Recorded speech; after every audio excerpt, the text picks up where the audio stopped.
l'Empire romain dominait le monde. Puis, une maladie invisible est entrée dans Rome. Et plus rien n'a jamais été tout à fait pareil. Car face à cette épidémie, même l'Empire le plus puissant du monde était sans défense.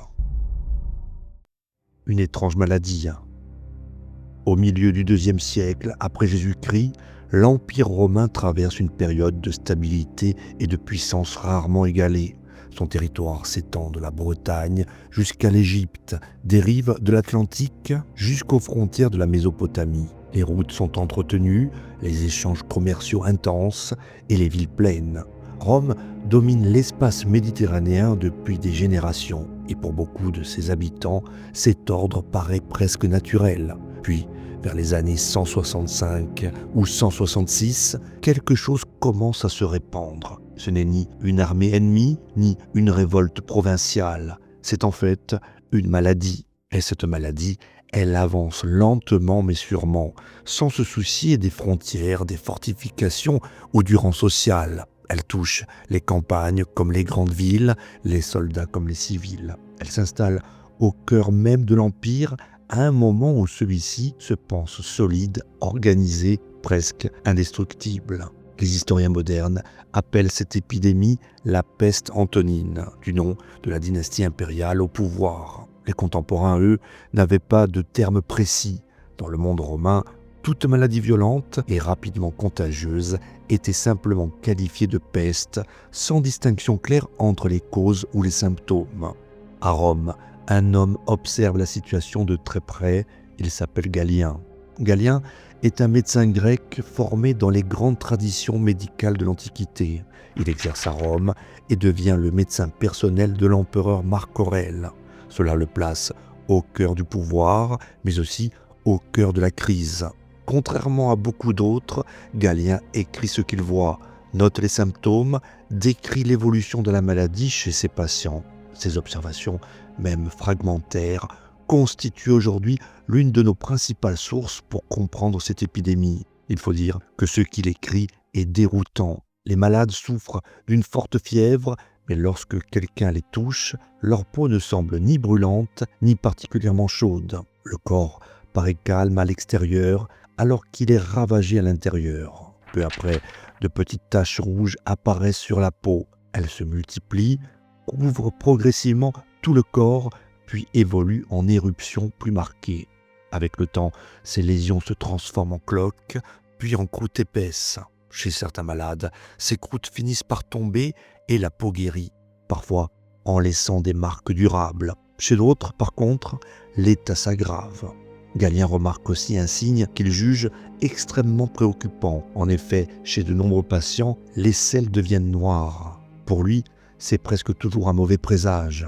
Dans ses écrits, il explique que ceux qui présentent ce symptôme meurent le plus souvent, tandis que ceux qui en sont épargnés ont davantage de chances de survivre. Aujourd'hui, ce signe est généralement interprété comme le résultat d'hémorragies internes, ce qui correspondrait à une forme particulièrement grave de la maladie. Galien mentionne également une atteinte de la gorge. Chez certains malades, la voix se casse, devient rauque et la respiration devient difficile. Dans les cas les plus sévères, les symptômes prennent une dimension hémorragique, signe que l'organisme est profondément atteint. Cependant, il faut signaler que tous les malades ne meurent pas, mais la mortalité reste très élevée et surtout la maladie se propage rapidement. Les médecins antiques sont impuissants. Ils ne disposent ni des outils théoriques, ni des traitements nécessaires pour comprendre l'origine de l'infection. Ils observent, tentent de soulager, parfois d'isoler, mais le plus souvent, ils assistent à l'évolution de la maladie sans pouvoir l'enrayer. Aujourd'hui, les chercheurs tentent d'identifier cette épidémie à partir des descriptions laissées par Galien et d'autres auteurs antiques. Beaucoup ont proposé qu'il s'agisse de la variole, car l'évolution des éruptions cutanées et la présence de croûtes y font penser. Cependant, faute de preuves biologiques directes, cette identification reste discutée et d'autres hypothèses ont été avancées au fil du temps. Ce débat, en réalité, n'existe pas pour les Romains. Pour eux, le nom de la maladie importe peu. Ce qui comptait, c'était de comprendre pourquoi elle frappait. En effet, très vite, des explications circulent. L'une des plus répandues raconte que l'épidémie aurait commencé lors des campagnes militaires menées en Orient. Selon ce récit, des soldats romains auraient profané un sanctuaire lors du sac de la ville de Séleucie, en Mésopotamie. Peu après, la maladie serait apparue dans les rangs de l'armée avant d'être ramenée vers l'ouest par les troupes en mouvement. Les historiens modernes considèrent ce récit avec prudence. Il reflète probablement une tentative d'explication religieuse plutôt qu'un fait établi. En revanche, il met en lumière un élément essentiel. Les armées romaines constituent un vecteur de propagation idéal. Et pour cause, les soldats vivent entassés, voyagent sur de longues distances et passent sans cesse d'une région à l'autre. Une maladie qui les touche ne reste jamais longtemps confinée. À cette dimension militaire s'ajoute une vision profondément religieuse du monde. Dans la culture romaine, les dieux peuvent punir les hommes par des épidémies, à l'image du dieu Apollon en particulier, qui est associé à la fois à la guérison et à la diffusion des maladies. Dès l'ouverture de l'Iliade, il envoie en effet une peste sur le camp des Grecs pour se venger d'un outrage. Alors pour beaucoup de Romains, le raisonnement est simple, si la maladie est là, c'est que quelqu'un a fauté. Et lorsqu'une société cherche des coupables, elle finit toujours par en trouver. Peur et désordre à Rome. Lorsque la maladie s'installe durablement, la peur change de nature. Elle ne se limite plus à une inquiétude vague ou à des rumeurs isolées, mais devient une présence constante, visible dans les rues, perceptible dans les maisons fermées et surtout dans l'atmosphère pesante qui s'abat peu à peu sur la ville. Rome est alors une métropole immense, sans équivalent en Europe avant l'époque industrielle. Près d'1 million de personnes vivent entassées dans un espace relativement restreint et la majorité d'entre elles n'habitent pas dans de vastes demeures, mais plutôt dans des immeubles collectifs, les fameuses insulae, souvent mal aérés, mal éclairés et construits rapidement. Dans un tel environnement, lorsqu'une maladie contagieuse apparaît, elle ne circule pas lentement, elle se propage vite et surtout, elle s'installe. Très rapidement, les habitants comprennent que ce qu'ils vivent n'a rien d'ordinaire. Les morts se multiplient, les funérailles deviennent quotidiennes et certains quartiers semblent plus touchés que d'autres. Les plus pauvres tombent souvent malades en premier, mais les classes aisées ne tardent pas à suivre, ce qui renforce encore le sentiment d'insécurité générale. Dans ce type de situation, les réactions suivent des mécanismes anciens. Quand une catastrophe dépasse l'entendement, on cherche une cause. Et lorsque cette cause échappe à la compréhension humaine, on se tourne vers le surnaturel. Dans la Rome du IIe siècle, la maladie n'est pas perçue comme un simple phénomène biologique. Elle est comprise comme un signe, parfois comme une punition. Les dieux seraient mécontents, un rituel aurait été mal accompli, une faute collective aurait provoqué leur colère. Dans ce contexte, les temples se remplissent, les sacrifices se multiplient et les consultations d'oracles deviennent plus fréquentes. Cependant, cette ferveur religieuse s'accompagne aussi d'une grande confusion. Chacun cherche une protection, un remède, une explication, même lorsque celle-ci repose sur des bases fragiles. C'est précisément dans ce climat de peur et d'incertitude que les charlatans trouvent un terrain idéal. Un personnage illustre bien ce phénomène. Alexandre Abonoteikos, un mystique grec, prétend communiquer avec le dieu Asclépios et affirme pouvoir protéger les populations contre la maladie. Pour cela, il vend des amulettes, des formules et autres objets censés éloigner le mal. Beaucoup de Romains les accrochent à leurs portes, non par crédulité naïve, mais parce que l'espoir, même fragile, est parfois la seule chose à laquelle se raccrocher. Des auteurs contemporains comme Lucien de Samosate décrivent Alexandre comme un imposteur habile, mais son succès révèle surtout l'état d'esprit d'une société désorientée. Lorsque la peur domine, la frontière entre croyance sincère et manipulation devient floue.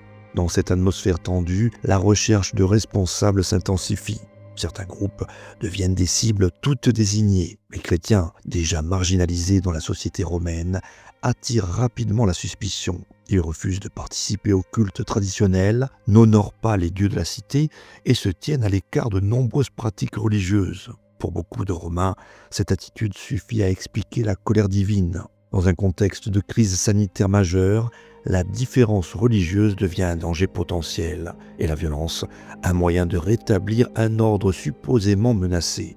Il faut toutefois nuancer. Les persécutions ne sont ni continues ni uniformes dans tout l'Empire. Elles dépendent souvent des autorités locales et des circonstances. Mais face à une épidémie incontrôlable, la méfiance augmente et les tensions s'exacerbent. Pendant ce temps, la vie quotidienne continue de se détériorer. Contrairement à l'image idéalisée que l'on s'en fait parfois, les villes romaines ne sont pas propres au sens moderne. Les égouts servent avant tout à évacuer les eaux de pluie et non les déchets. Les rues sont encombrées, les animaux circulent librement et les détritus s'accumulent, en particulier dans les quartiers populaires. Les termes, pourtant au cœur de la sociabilité romaine, aggravent involontairement la situation. Chaque jour, des centaines de personnes se baignent dans les bains d'eau tiède, rarement renouvelés, chargés d'huile, de sueur et d'impuretés. Les médecins eux-mêmes, fidèles aux pratiques de leur époque, envoient parfois des malades au bain pour se soigner, y compris des patients présentant des plaies ouvertes, ce qui favorise encore la propagation des infections. À cela s'ajoute la promiscuité extrême. Dans les immeubles populaires, plusieurs familles partagent des espaces étroits. Les maladies respiratoires y circulent facilement. Les migrants, nombreux à Rome, sont particulièrement exposés. Vivant souvent dans les zones les plus insalubres, ils disposent de peu de ressources pour se protéger ou fuir la ville. Mais l'épidémie ne se limite pas aux classes défavorisées. Les élites sont également touchées. Des membres de l'aristocratie meurent et dans certaines cités, les conseils municipaux peinent à fonctionner faute de magistrats encore en vie. Des postes restent vacants, l'administration ralentit, puis se désorganise. À la campagne, des villages sont abandonnés, des terres ne sont plus cultivées et le manque de main-d'œuvre fragilise progressivement l'économie locale. Face à cette situation, l'empereur tente de maintenir un minimum d'ordre. Marc Aurèle, fidèle à sa philosophie stoïcienne, cherche à agir avec retenue et pragmatisme. Pour cela, il fait adopter des lois pour encadrer les funérailles, interdit l'usage anarchique des sépultures et excuse les obligations judiciaires liées aux enterrements. Les plus pauvres, incapables de financer leurs obsèques, sont pris en charge par l'État. Ces mesures ne relèvent pas seulement de la compassion, elles répondent à une nécessité urgente, car des corps abandonnés dans les rues représentent un danger sanitaire supplémentaire. Et à Rome, les morts commencent à s'accumuler. Dans le même temps, certains profitent de la situation. Les entrepreneurs de pompes funèbres augmentent leurs tarifs, parfois de manière abusive. Les familles déjà éprouvées doivent faire face à des choix impossibles, tandis que la ville continue de produire chaque jour des quantités considérables de déchets humains et animaux dans un environnement déjà saturé. La peste antonine n'est donc pas seulement une crise médicale, elle devient une crise sociale profonde et surtout, elle prépare le terrain à des bouleversements bien plus durables qui vont toucher le cœur même de la puissance romaine. Quand l'Empire vacille, à mesure que l'épidémie s'étend dans l'Empire romain, ses effets ne se limitent plus aux individus. Progressivement, elle commence à toucher les structures mêmes sur lesquelles repose la puissance de Rome, en particulier l'armée, l'économie et la capacité de l'État à maintenir un ordre stable sur un territoire immense.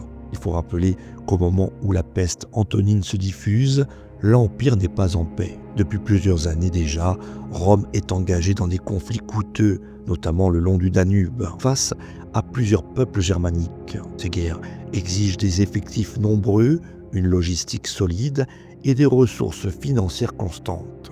Or, précisément au moment où l'Empire a besoin de toutes ses forces, la maladie frappe à la fois les soldats et les civils. Les armées romaines, par leur mode de vie même, deviennent alors des vecteurs privilégiés de la contagion. Les soldats vivent en effet regroupés dans des camps, se déplacent fréquemment sur de longues distances et passent sans cesse d'une province à l'autre. Lorsqu'un foyer de maladie apparaît dans une unité, il ne reste jamais localisé très longtemps et chaque déplacement contribue à étendre davantage l'épidémie.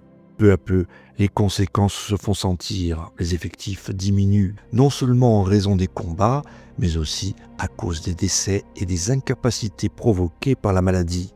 Dans ce contexte, remplacer les soldats perdus devient de plus en plus difficile, car la population civile elle-même est touchée et les réserves humaines de l'Empire s'amenuisent. Face à cette situation, le pouvoir impérial est contraint d'élargir ses critères de recrutement. Les individus qui, en temps normal, auraient été jugés peu adaptés au service militaire, sont intégrés dans les rangs. Des esclaves affranchis, des marginaux et parfois même des hommes issus de peuples récemment ennemis rejoignent ainsi l'armée. Cette pratique n'est pas entièrement nouvelle dans l'histoire romaine, mais elle prend ici une ampleur inhabituelle, révélatrice des tensions qui traversent l'appareil militaire. Cela ne signifie pas pour autant que l'armée romaine cesse immédiatement d'être efficace. Des structures de commandement subsistent, la discipline reste un idéal fort et les légions continuent de remporter des succès. Toutefois, cette évolution fragilise progressivement la cohésion de l'armée, traditionnellement fondée sur une formation longue, une identité partagée et une discipline rigoureuse. Dans le même temps, les répercussions économiques de l'épidémie deviennent de plus en plus visibles. Une population affaiblie travaille moins, certaines récoltes diminuent et des terres restent inexploitées faute de main-d'œuvre suffisante. Les échanges commerciaux ralentissent, non pas parce que les routes disparaissent, mais parce que les producteurs, les transporteurs et les acheteurs sont moins nombreux ou moins en capacité d'assurer leur activité habituelle. L'État, de son côté, continue de faire face à des dépenses considérables. Les campagnes militaires se poursuivent, les soldats doivent être payés, les frontières défendues et l'administration maintenue. Or, dans un contexte où les rentrées fiscales deviennent plus difficiles, cet équilibre budgétaire se fragilise. C'est dans ce cadre que l'empereur Marc Aurèle prend une décision exceptionnelle. Afin de répondre aux besoins immédiats, il autorise la mise en vente d'une partie de ses biens personnels. Des objets précieux, des œuvres d'art et des éléments du trésor impérial sont ainsi vendus lors de longues enchères publiques. Les sources antiques soulignent le caractère inhabituel de cette mesure, destinée à obtenir rapidement des liquidités pour soutenir l'effort de guerre et stabiliser la situation. Ce geste n'est pas perçu comme un signe de faiblesse personnelle, mais comme l'indication que la crise est suffisamment grave pour nécessiter des solutions extraordinaires. Il montre également que l'appareil impérial continue de fonctionner dans la mesure où l'autorité centrale est encore capable de mobiliser des ressources, même au prix de sacrifices symboliques importants. Sur le plan militaire, cependant, la pression ne faiblit pas. Dans un contexte où la capacité romaine à maintenir une pression constante est rendue plus difficile, les peuples installés le long des frontières nord intensifient parfois leurs incursions. Même lorsque les légions parviennent à reprendre l'avantage lors de certaines campagnes, le sentiment d'invulnérabilité qui caractérisait Rome depuis plusieurs générations est désormais entamé. Pour les contemporains, l'expérience de la peste antonine fait apparaître une réalité nouvelle. La domination militaire, l'ordre politique et la puissance territoriale ne garantissent pas une sécurité absolue face à un danger invisible, impossible à combattre par les moyens traditionnels. Cependant, il serait toutefois excessif de parler d'un effondrement immédiat. Les institutions romaines continuent de fonctionner, parfois difficilement, mais sans disparaître. Les villes restent habitées, les administrations actives et l'autorité impériale maintenue. Rome ne s'écroule donc pas sous l'effet de la peste antonine. L'Empire romain continuera d'exister pendant encore plusieurs siècles, mais après cette épreuve, il n'est plus tout à fait le même et l'idée d'une Rome éternelle, protégée de toute catastrophe majeure, commence lentement mais sûrement à se fissurer. Voilà pour ce voyage dans la Rome antique. Pour soutenir la chaîne, Tipeee et le bouton merci sont juste en dessous, de même que le bouton booster qui sur YouTube permet de soutenir et de diffuser la vidéo. À très vite pour la suite.